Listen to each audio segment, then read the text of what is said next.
Hello and welcome to the Halo Forge Epidemic. This is AbleSir Thomas, and I'm here with Oakley HiDef What's up, guys? and Kanggo Sucka. Oh, hi. And we're here on the highly anticipated Floodgate, formerly known as the Dogs. Now, this map has been in development for quite a while under much anticipation from the forging community, and we're finally glad to bring it to you guys. So I'm going to go ahead and let Oakley tell you a little bit about the development history and a little bit how the map works. Yeah, so this map was essentially made by Kanggo, and we've been working on it ever since I met him. It's gone through over 32 iterations and counting, lots of versions, and you might have seen the preview, but this is gone. It's progressed a lot by leaps and bounds. So the general theme here is it's turned into, as the name implies, a series of floodgates. That's why you have this water channel cutting across and different pipelines and substations along the way. So the idea is there's a floodgate area, and the UNSC have set up, and the elites are coming to attack it. So over here you see the left approach, and this is what we call the mountain approach. It's very important. Controlling it allows you to shoot across the side and stop any approaches down the middle. So controlling the sides are very important.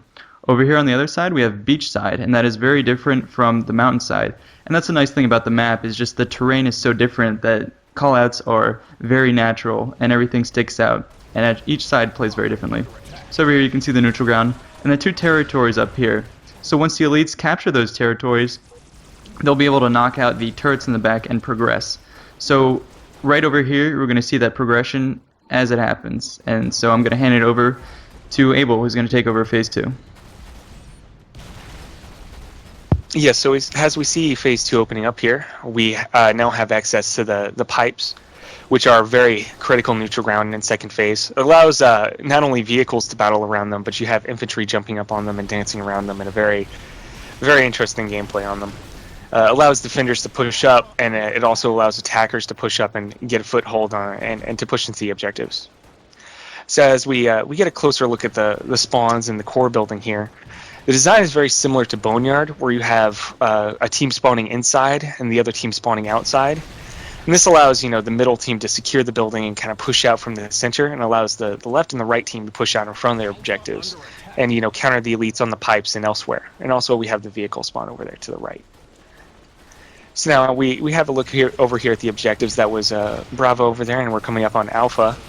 Now Bravo tends to be more vulnerable to the vehicles, and Alpha tends to be more vulnerable to infantry. But there's lots of strategies you can use either way, and it's not specific that you have to use infantry or vehicles for either one.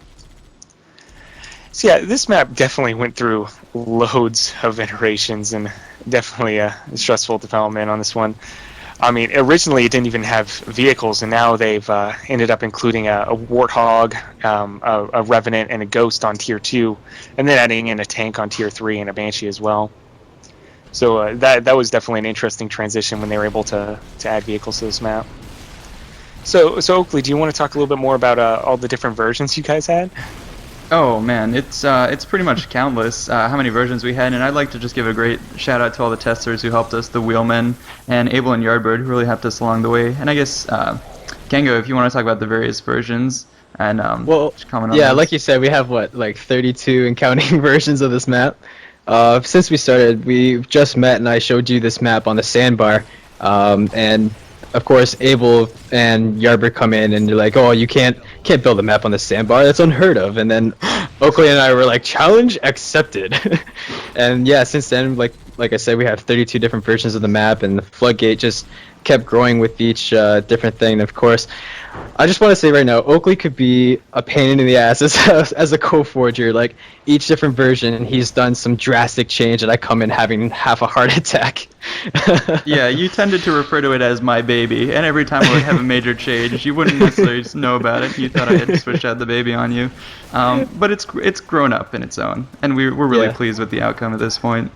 Yes, Oakley is the father of my child, and this is my baby. And yeah, we ended up working with a lot of Brave Forge groups on this one, and it was quite the thrill ride. So here we have the core opening up on third phase, and of course we have the Spirit spawning in to extract the core. Thanks to the AA guns being down, it can now float up there majestically. Yes. So yeah, it's a lot of interesting gameplay on the third phase. The Spartans can CQC inside the core building, but if the core gets out, they're going to have to push out with their power vehicles, like with the tank, as well as you can see here, and trying to push out with the tank. But it can be very dangerous. You know, lots of people like to camp that vehicle bay if you're not careful. Yeah, and one of the cooler parts of this base design is that the Revenant and the Banshee can shoot inside the base from the outside, so you don't necessarily have to push in with your infantry. You can actually use your vehicles. And now we see the tank getting triple teamed by a Ghost, a Revenant, and a Banshee. Ah, save me! Much like I said, very dangerous pulling the tank out. You know, people like to kill the tank. So yeah, we worked with a lot of great Forge groups on testing and just getting this map right. We probably went through, hundreds of test lobbies. With random people and then highly coordinated teams.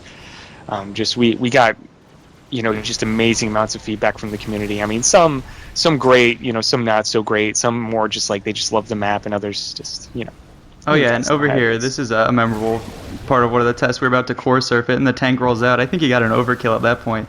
And so the whole elite team is respawning right now. The tank destroys all the vehicles, rolls up on the core, and then gets stuck by every elite who ends up respawning. See, there's definitely advantages and disadvantages to using the tank on this map. Like Lucky just saw, the tank dominated all the vehicles and made the entire team have to respawn. But as soon as the elites get coordinated on the tank has no chance. And then they just, as you can see, they're quickly grabbing the core and reorganizing themselves. Yeah, there was a very memorable game where Oakley ended up grabbing the core and jumping on top of the crane and sitting up there for a whole minute without any players noticing it. Oh man, good times. Stealth mode. Which is pretty insane considering that it's glowing. Troll face. Yes. All right, guys. Well, we hope you enjoyed, and we're signing out. So thanks, guys. And before we go, though, I definitely got to give a shout out to the Wilman because they were great help on this map. I want to thank them a lot. You guys have a good one.